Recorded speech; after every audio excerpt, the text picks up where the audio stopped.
बऱ्याच वेळा आपण घरी पावभाजी बनवतो, परंतु हॉटेलसारखी टेस्ट मात्र पावभाजीला काही येत नाही. परंतु आज आपण योग्य भाज्यांचं प्रमाण, योग्य मसाल्यांचं प्रमाण व योग्य पाण्याचं प्रमाण घेऊन हॉटेलसारख्याच टेस्टची पावभाजी आपण घरी बनवणार आहोत. रेसिपीला आपण सुरुवात करूया. त्यासाठी इथे मी काही भाज्या घेतलेल्या आहेत. त्यामध्ये मी एक मिडियम साईजची ढोबळी मिरची घेतलेली आहे. 3 लाल टोमॅटो घेतलेले आहेत मिडियम साईजचे. इथे मी आतपाव म्हणजे 125 ग्रॅम फ्लावर घेतलेला आहे. पाव किलो बटाटा म्हणजेच 250 ग्रॅम इथे मी बटाटा घेतलेले आहेत. आता इथे मी बीटचे असे 4 तुकडे घेतलेले आहेत आणि अर्धी वाटी इथे मटार घेतलेला आहे. गॅसवरती आता कुकर ठेवलेला आहे. कुकर गरम झाला की 2-3 चमचे यामध्ये तेल घातलेलं आहे. 2 मिडियम साईजचा कांदा बारीक चिरून घेतलेला आहे. कांदा थोडासाच गुलाबीसर रंगावरती परतून घ्यायचा आहे. आता 1 चमचा भरून आलं लसणाची पेस्ट यामध्ये घातलेली आहे.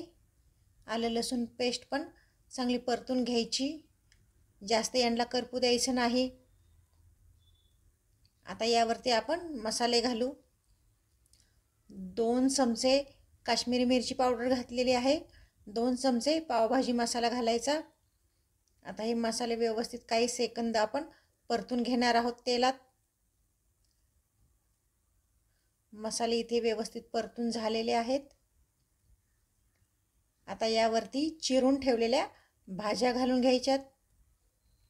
भाज्या तुम्हाला तुमच्या आवडीच्या पण तुम्ही घेऊ शकता. मुलांना जर कोणत्या भाज्या आवडत नसतील तर त्या यामध्ये तुम्ही घालू शकता. आता यावरती मटार घालू. आता तेलामध्ये 1 मिनिटभर या भाज्या छान परतून घ्यायच्यात.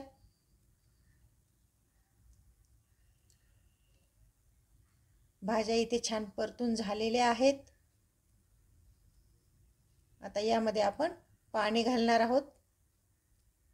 पाणी यामध्ये बेतानेच घालायचं आहे, खूप जास्ती पाणी यामध्ये घालायचं नाही. भाज्या बुडतील इतपतच आपण यामध्ये पाणी घालणार आहोत. भाज्यांमध्ये आपण बीट घातल्यामुळे भाजीला आपल्या कलर छान येतो. वेगळा फूड कलर घालण्याची आपल्याला गरज पडत नाही. आता यामध्ये आपण चवीनुसार मीठ घालणार आहोत. तुम्ही पाहू शकता भाजीला आपल्या किती छान कलर आलेला आहे.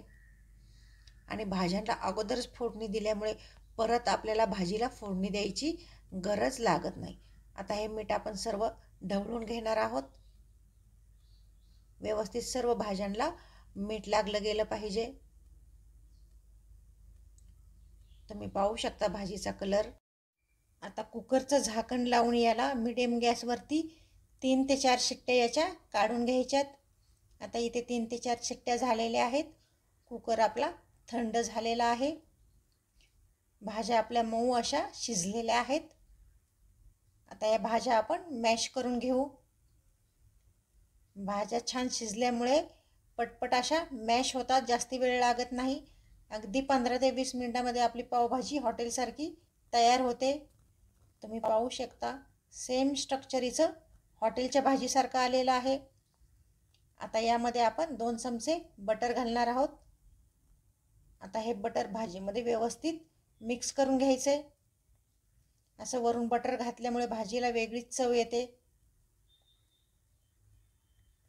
भाजीचा थिकनेस तुम्ही पाहू शकता. इथपर्यंतच भाजी पातळ पाहिजे.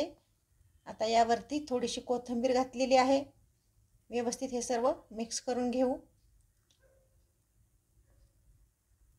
भाजी इथपर्यंतच पातळ हवी आपल्याला, कारण पावामध्ये भाजी ॲब्झॉर्ब झाली पाहिजे. इथपर्यंत ती पातळ हवी, जास्ती घट्ट पण नको.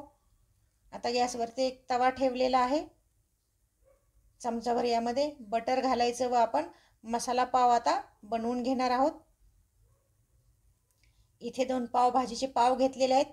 त्याला मधून अशी चीर द्यायची. असा सर्व साईडने त्याला खोलून घ्यायचा. आता थोडीशी पावभाजी या तव्यावरती आपण घातलेली आहे व थोडीशी बारीक चिरलेली कोथिंबीर घालायची. आता यावरती आपण पाव शेकून घेणार आहोत. असं केल्यामुळे आपल्याला गाडीवरच्या भाजीचीच पावांना सुद्धा चव येते.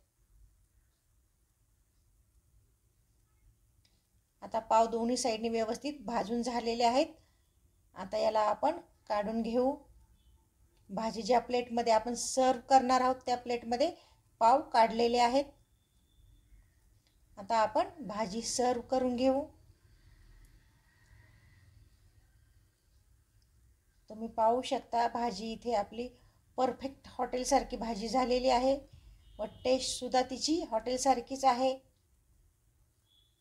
आता वरती आपण यावरती बटर घालणार आहोत. तुम्ही ही भाजी नक्कीच घरी ट्राय करू शकता. व्हिडिओ तुम्हाला आवडला असेल तर नक्की लाईक करा, शेअर करा, चॅनेल सबस्क्राईब करा. पुन्हा भेटू अशाच नवीन रेसिपीसह. तोपर्यंत धन्यवाद.